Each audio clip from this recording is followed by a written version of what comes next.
Hey, Lois, what's going on here?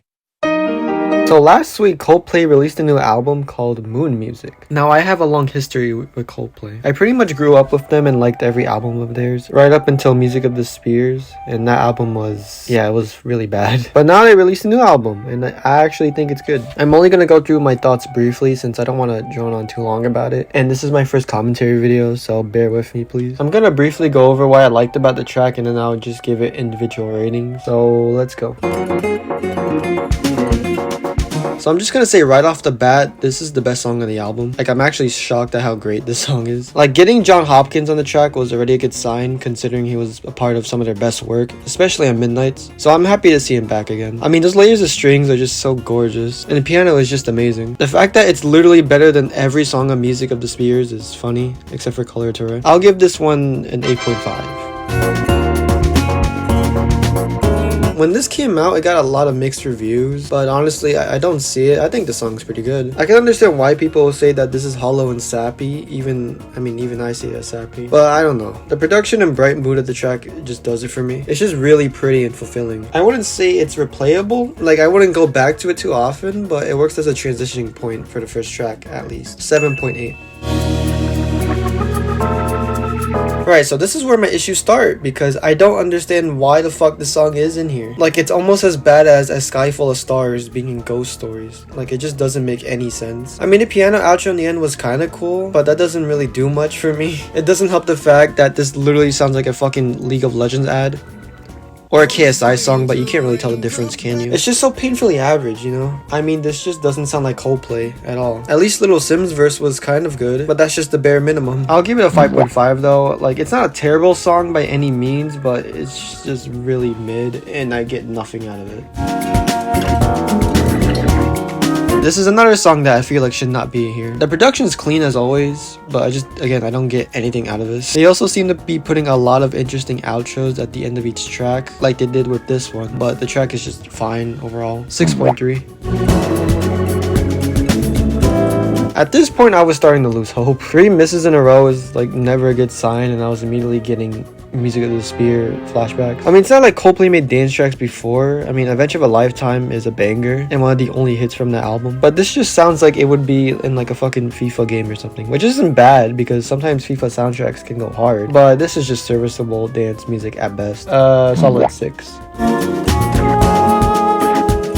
Right, so as soon as I saw the rainbow emoji in the track list, I was shitting my pants and in a deep state of depression. But luckily, this is another great song with some gorgeous production, and I'm surprised that they even had a shoegaze segment. Like, if they could make shoegaze their main sound for their last album, that would be really cool, because I mean, they only did shoegaze back in like the Blue Room and Parachutes era. My favorite songs are from that era. It would be really cool to see them go back to that sound. Coldplay and shoegaze are just a really good combo. The rest of the song is really dreamy and delicate though, and they immediately got me back on track after the unfortunate hat trick of misses. I'll give it an 8.3. This is the shortest song here, and I mean, yeah, it's good. For some reason, it reminded me of Fix You and Army of One, especially with those guitars going off near the end of the track. There's not a lot to say, but at least it's good. 7.3.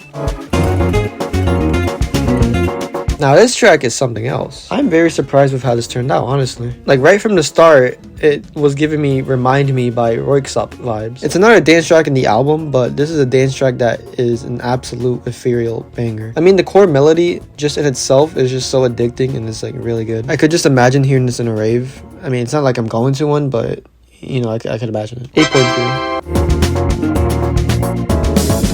So this is their latest single as of the time I'm writing this. It's yet another pretty good track that's just really sweet and refreshing. I even heard some elements from old Coldplay that I personally loved. It was kind of annoying to hear more la la la's. Like, chill out with that, please. But it's still a good song. So, I mean, I give it a 7.8. We now reached the final track of the album, and I would say they ended off on a pretty high note. They go back to the same production as they had it in Moon Music. It feels like a full circle moment. Again, the strings really add a lot, and it was kind of weird that they went in the whole Ghost Stories direction, like with Oh, when they had like 3 minutes of silence or something after the initial track ended it in like a 1-minute interlude. Yeah, they did that, but I didn't really mind it. So I give this like an 8.3 too. So overall, I would say this is their best work since Ghost Stories. They basically took the potential and foundation foundation from Music of the Spheres and actually delivered something purposeful out of it and something that's fucking good. Now, I'm not saying this album is great or anything. Obviously, we had the few mid tracks, which includes We Pray. The rest of the tracks do well enough though, and there are a few standouts that exceed some of the songs from their previous works. Again, I'm just glad that Coldplay actually released a good album. If I were to give this a rating though, I give it like a 7.4. In summary, I would just call this Music of the Spheres the good ending. The funny thing about this is that this is not the only good album that came out that day. I have one particular album that I'm gonna discuss in my next commentary video, paired with another album that came out 2 months before, but I just think that those two albums sparked a very interesting conversation. For anyone that's been on Album of the Year, I think you would know what 2 albums I'm talking about, so stay tuned for that if you're interested. That's about it though, so hydrate please and have a good day. Just a quick update, I'm gonna be uploading a Fiona Apple video ranked from Album of the Year. I'm getting a lot of requests now. I mean, by a lot, I mean 3, so that's I'm gonna catch up with those rankings though, so just stay tuned for my next videos though.